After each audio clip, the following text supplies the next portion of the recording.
DYFI Vazhikkulangara യൂണിറ്റിന്റെ ആഭിമുഖ്യത്തിൽ നടന്ന പഠനോത്സവം 2025 ഡിവൈഎഫ്ഐ സംസ്ഥാന കമ്മിറ്റി അംഗം അഡ്വക്കേറ്റ് ബിബിൻ വർഗീസ് ഉദ്ഘാടനം ചെയ്തു. പി.ജി. വിനിൽകുമാറിന്റെ അധ്യക്ഷതയിൽ നടന്ന സമ്മേളനത്തിൽ സജീഷ് കുമാർ, സി.പി. ജയൻ, മിജോഷ്, രഞ്ജിത്ത് എ. നായർ, കൃഷ്ണൻ, എം.എസ്. രാജേഷ്, മനു തുടങ്ങിയവർ സംസാരിച്ചു.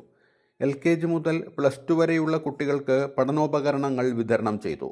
SSLC, +2 പരീക്ഷകളിൽ ഉന്നത വിജയം നേടിയ വിദ്യാർത്ഥികളെ ആദരിച്ചു. അങ്ങനെ ഉണ്ടായപ്പോഴാണ് കേരളത്തിൽ ഡിവൈഎഫ്ഐ നേതൃത്വം കൊടുത്തുകൊണ്ട് അങ്ങ് കാസർഗോഡ് മുതൽ തെക്ക് തിരുവനന്തപുരം വരെ കേരളത്തിലെ കഴിയാവുന്നത്ര മേഖലകളിൽ ഡിവൈഎഫ്ഐയുടെ നേതൃത്വത്തിൽ സൗജന്യമായി രക്തദാന ക്യാമ്പുകൾ സംഘടിപ്പിച്ചു. എന്നിട്ട് ഡിവൈഎഫ്ഐ കേരളത്തിലെ പൊതുസമൂഹത്തോട് പറഞ്ഞു, രക്തം ദാനം ചെയ്യുന്നത് എന്ന് പറയുന്നത് ഒരു മഹത്തായ കർമ്മമാണ്.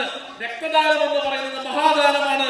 അത് എന്റെ സഹോദരനോ സഹോദരിക്കോ കൊടുക്കുമ്പോൾ ഇത്രയേറെ മാനവികത ഉയർത്തിപ്പിടിക്കുന്ന മനുഷ്യത്വപരമായ നിലപാടില്ല എന്ന് പ്രഖ്യാപിച്ചുകൊണ്ട് രക്തം ദാനം ചെയ്യാൻ വിമുഖത കാണിച്ച സമൂഹത്തോട് രക്തം ദാനം ചെയ്യുന്നത് ഏറ്റവും പുണ്യമായ മഹത്തരമായ കാര്യമാണ് എന്ന് പ്രചരിപ്പിച്ച ഒരു യുവജന പ്രസ്ഥാനമാണ് ഡിവൈഎഫ്ഐ.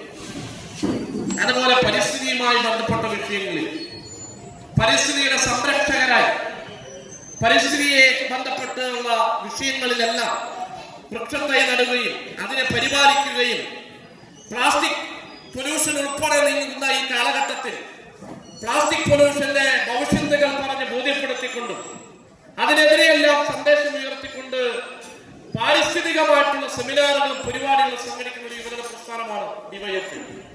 ഇതേ യുവജന പ്രസ്ഥാനമാണ് 2020-21 കോവിഡ് ഉണ്ടാകുമ്പോഴും 2018-19 പ്രളയം ഉണ്ടാകുമ്പോഴും പ്രളയത്തിന്റെയും കോവിഡിന്റെയും എല്ലാം മുമ്പിൽ പകച്ചു നിന്നുപോയ കേരള സമൂഹം, അതിന്റെ എല്ലാം മുന്നിൽ പ്രതീക്ഷയറ്റ് നിന്ന കേരള സമൂഹത്തെ അവരെ പരിചരിക്കുവാനും അവരെ സമീപിക്കുവാനും സാന്ത്വനമേകുവാനും അവർക്ക് വേണ്ട ആശ്വാസം നൽകാനും കോവിഡ് സമയത്ത് മരുന്ന് നൽകാനും ഭക്ഷണം നൽകാനും ശുചീകരിക്കുവാനും മരണപ്പെട്ട രോഗികളുടെ മൃതദേഹങ്ങൾ സംസ്കരിക്കുവാനും എല്ലാം ഓടിയെത്തുകയും അപരന്റെ വിഷമങ്ങളിൽ, അപരന്റെ പ്രയാസങ്ങളിൽ, അപരന്റെ സങ്കടങ്ങളിൽ എല്ലാം അവർക്ക് താങ്ങായി നിലയുറപ്പിച്ച അവരോടൊപ്പം നിന്ന യുവജന പ്രസ്ഥാനമാണ് ഡിവൈഎഫ്ഐ എന്ന് നമുക്ക് പറയേണ്ടി വരും.